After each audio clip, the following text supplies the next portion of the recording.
بارے میں کہ سب سے پہلے جزم پڑھتے ہیں. جزم کس کو کہتے ہیں کہ جزم کا مطلب ہے پچھلے والے حرف کو اگلے والے حرف سے ملانا. پچھلے والے حرف کو کیا ہے؟ اگلے والے حرف سے ملانا اور سنگل آواز میں پڑھنا. اس حرف کو ایک مرتبہ پڑھنا. اس حرف کو ایک مرتبہ پڑھنا. اسے کیا کہتے ہیں؟ جزم کہتے ہیں. جیسے تھا ہم نے ابھی مثال دیکھی انتا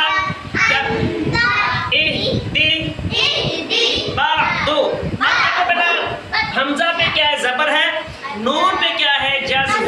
کیا ہے؟ جزم ہے.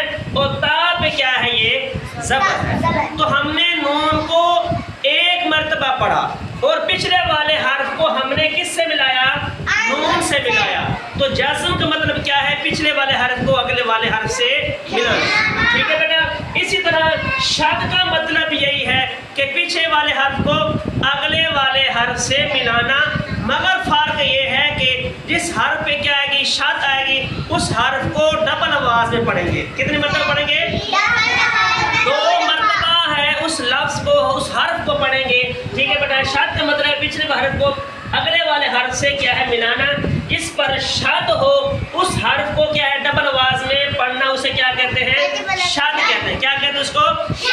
جیسے ہم نے پڑھا ابھی بریزہ حصیلہ صدقہ. یہ ہم نے پورا لفظ پڑھا نا. اب بیٹا با پہ پیش ہے, را پہ کیا ہے؟ شد بھی ہے, نیچے زیر بھی ہے. اب ہم نے را کو کتنی دفعہ پڑھ رہے ہیں؟ 2 دفعہ. با را پیش بر, ایک دفعہ را پڑھ لی. دوسری مرتبہ را زیر ری بر ری زا زبر زا بر ری زا. تو جس حرف پر شد ہوگی اس حرف کو کتنے دفعہ پڑھیں گے؟ 2 دفعہ پڑھیں گے. لہٰذا ہم نے را کو کتنے دفعہ پڑھا؟ 2 دفعہ پڑھا. اب ہا صاد پیش حس صاد زیر سی حسی لام زبر لا حسیلا. شابا صاد کو کتنے دفعہ پڑھا ہم نے؟ 2 دفعہ. جس حرف پر یہ شد ہوگی اس حرف کو 2 دفعہ پڑھیں گے. ٹھیک ہے. 2 مرتبہ پڑھیں گے. اب ہے یہ مد.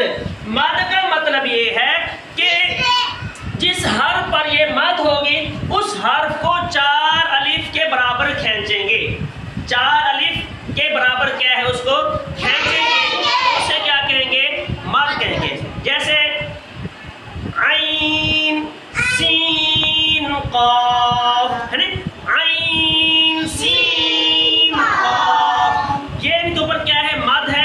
تو ہم نے ان کو 4 الف کے برابر کھینچا. عین سین قاف. ٹھیک ہے بیٹا. یہ اس کا طریقہ ہے. تو مد کا پتہ چل گیا آپ لوگوں کو, شد کا بھی پتہ چل گیا اور جزم کا بھی پتہ چل گیا. ٹھیک ہے بیٹا. ہاں جی.